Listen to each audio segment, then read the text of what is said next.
What's going on, guys? TKD 1, 2, 3 back video, and so we're talking about all the brand new music news. And this week we got plenty to talk about here. We got a lot of good things, a lot of sad things happening this week, but let's get right into it. Starting off here, we have more lighthearted story coming here from Drake, and I think it was over the weekend, something like that, or a few days ago.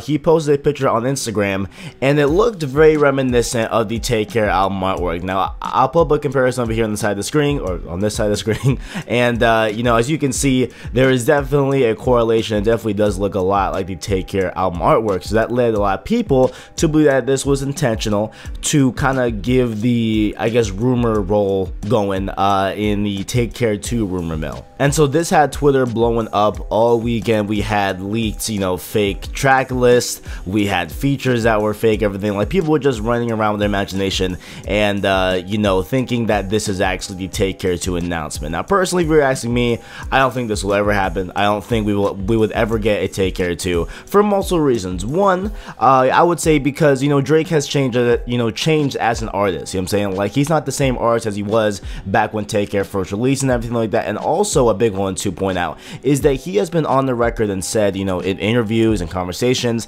that, you know, Take Care was all about the kind of dichotomy of him becoming a star versus him, you know, living his old life back in the 6, right? And having those worlds being separated slowly and, you know, kind of dealing with that. And that's the whole premise of Take Care. And, you know, even the title Take Care was that he took a lot of care with this album. I'm saying, like, he took his time with this album, he did his thing with this album, he didn't rush it, whatever. And you know, that's the whole premise of Take Care. And I feel like, you know, it is with, when you make an album, when you make a creation with that much soul into it and that much real world happening right now to you, I feel like it's very, very hard to recreate that. So I don't think that we will ever get a Take Care 2. I really doubt it. Now, could we get a Take Care 2 that is more R&B centric, like how Take Care was? Sure, you know, maybe, you know, why not? Okay, like that's I guess loosely warranted as a Take Care, but I feel like, you know, that won't be the same version of Take Care 2 that you guys would all want. Like, you know, not you all watching the video, but, you know, you all on Twitter that were, you know, making all these, you know, fake trailers and everything, stuff like that, and giving so much hype to Take Care 2.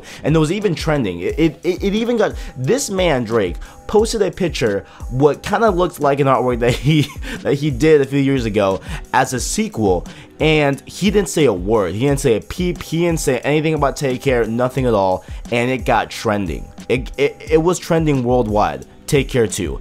And man, if you're one of those people that think that, you know, Take Care, I mean that, you know, no, I mean that Drake doesn't shape the culture, or Drake doesn't have a huge impact on the culture, the proof is right there, man. Like, this man said nothing and he got something trending. Next up here, we have another story here coming in from Nielsen, who are people in this organization that keeps track of album sales and, you know, sales of songs that come out before albums, so, like, you know, ones for promotion and stuff like that. And so, historically speaking here, the most, you know, album sales per genre and the most, you know, sales for songs that come out before albums and everything tends to be rock. That has kind of always been the case for a long time now, and that has changed as of recently right now, you know what I'm saying? So this month they released their brand new numbers, and it has actually been dethroned. Like, rock, the genre rock, has been dethroned by hip-hop and R&B, and it is a big thing. It's a big deal personally. I mean, not only for me, but, you know, really for all of us that are really into hip-hop and R&B,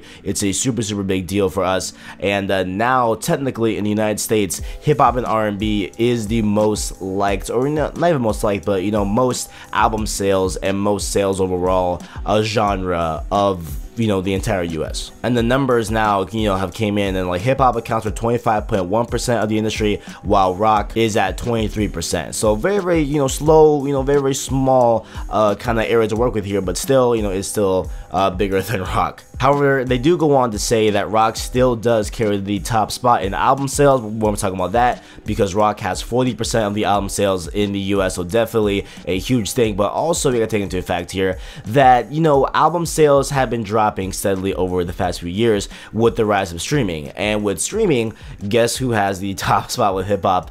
I mean, guess who has the top spot with streaming services? It's hip-hop and R&B, and they have 29% of the streaming industry. You know, that is kind of their piece of the pie in that overall spectrum there. So definitely big news here, big win for hip hop and R&B, and that's really, really good to hear that we are getting a little bit more cadence, a little more credibility, and a little more, you know, kind of respect, if you will. Put some respect on our names, you know what I'm saying? Next up here, we have another feel-good story here coming out of the Kanye West camp, and this is all centered around a boy named Tyler, and when he was 15, he was involved in a horrible car accident, which left him paralyzed from the shoulders down, right?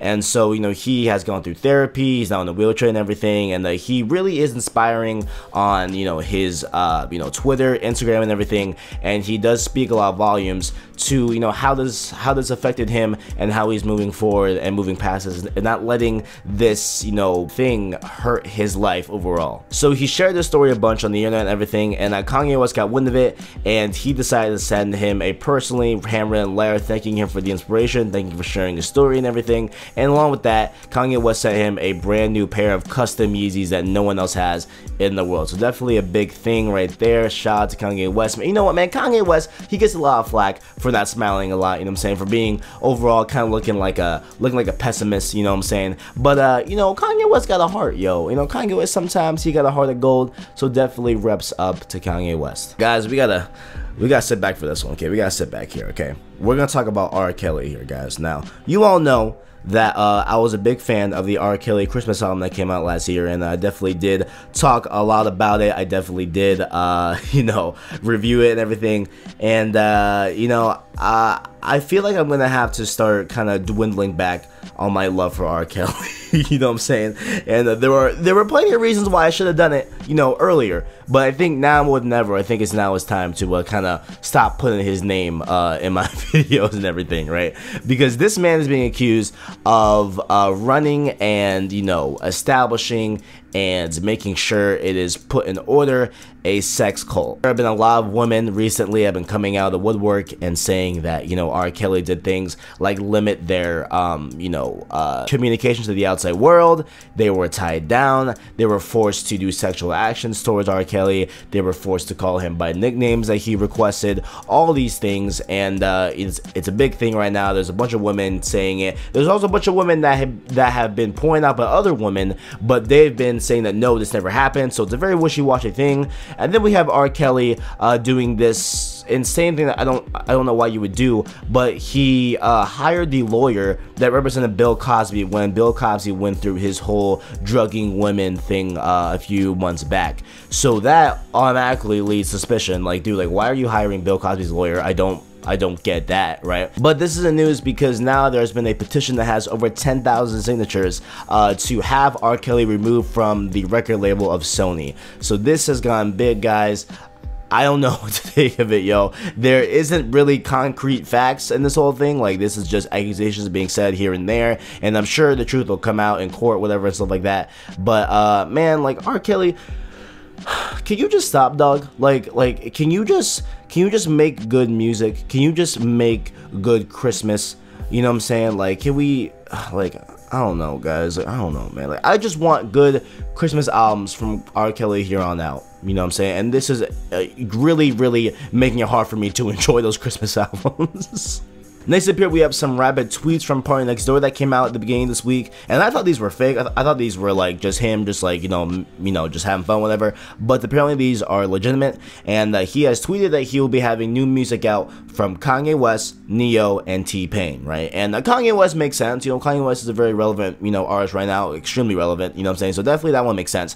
But to have Neo on a P&D track, that seems very, very. It seems very obscure. It seems very not necessarily uncalled for, but, you know, something that nobody would have ever expected, right? I wouldn't have expected Neo to be on anything, really. Like, I feel like, you know, he's kind of, not in a bad way, but, you know, kind of just died down for the industry. I feel like, you know, maybe he's done EPs that I wasn't aware of, maybe, but Neo was an interesting choice. And then we have T-Pain here, which is a very, very good choice, I feel, because I love me some T-Pain. And I don't know if you guys caught on this, but it was a few days ago, a few weeks ago, somebody tweeted at T-Pain saying that, yo, like, you know, the best auto-tune is T-Pain, Travis Scott can take a back seat, something like that. And then T-Pain actually added Travis Scott in the tweet, so very, very funny stuff there. Just a little tidbit. But yeah, so expect some new P&D with Kanye West, Neo, and T-Pain in the future. And maybe this will be on P&D 4, maybe, Party Next Door 4. You know, I don't know if he would name it that anymore. I don't know if he would really make a P&D 4. I think he's gonna go to maybe a more traditional way of naming albums. Who knows? But if P&D 4 were to come out, I would love to see these tracks on that. Just as a weekly reminder of some new music coming out in this week, and that have already come out this week, we have Meek Mill's Wins and Losses that came out last week on Friday, I believe it was, and it's been definitely getting pretty good reception, so I will definitely be checking it out at some point in the next few weeks and stuff like that. And also we have Tyler the Creator's Flower Boy, which is getting insane reception. A lot of people really enjoy Tyler the Creator's music right there, so definitely check that out as well. And along with that, we have a new cover art for Kodak Black's Project Baby 2, and a lot of people are talking a lot of trash about this artwork, saying that it looks like a really poor Photoshop job and everything. But you know, it is what it is. Kodak Black's new Project Baby 2 EP. Check it out if you like Kodak Black. I don't think I will be. Lastly here, I want to end this episode of Music News on a very sad note here, right? So this happened on July 20th, okay? And what happened was the lead singer of Linkin Park, Chester Bennington, has committed suicide. He hung himself in his LA home in the morning of July 20th, and this was a huge shock to everyone. It's a huge thing, man. Like, I just reviewed one of their brand new albums, One More Light. You know, it was a few months ago. I did it during the beginning of the summer and everything, and it is a very weird thing, right? Because look, you know, y'all probably wouldn't have anticipated this, but I think I maybe have brought it up in the Linkin Park review. But I used to be heavy into Linkin Park. I was heavy into Linkin Park way back, you know, in my middle school years, you know, early, you know, just my earlier years of music loving. You know what I'm saying, I was definitely into Linkin Park heavily, and hearing this news, very sad, very unfortunate. Especially, it's even more sad when it's suicide also, and you know, it's just a very sad thing. So my condolences and my thoughts and my prayers go out to the Linkin Park family and also the Bennington family, that was, you know, Chester's family and everything. And I hope that you all find healing. I hope that you all, you know, just find some way to really get a positive outlook out of this, right? Really get a positive vibe going here. And you know, it's very hard to, you know, say that, especially because this is such a dark thing that happened to everyone involved and everything. But you know, if there's one thing I want to kind of end this episode on, right, a little bit of a memento of good in this bad news that we've received here, it is that, you know, I firmly believe, right, me as a person, you know, me TKD123, me Kevin Diaz, right, I firmly believe that, you know, a constant in life is hope. I feel like there is never not hope in any bad situation that there is. I feel like there is always hope, you know, like there's always a continuation, there's always a reason to push forward, there's always a reason for another day. And that's why, me personally, I don't, you know, I just rely on hope a lot, you know what I'm saying? And I feel like, you know, not that it's a crutch, but I feel like it is a fact, right, that hope is a constant, and you should always cling on to that and always reach out. You know what I'm saying? Reaching out to somebody when you are feeling suicidal or when you're feeling down is not a show of weakness, is not a sign of weakness. It is a sign that you are responsible and that you are a man. You know what I'm saying? So that's just how I feel about it, man. So RIP Chester Bennington, yo.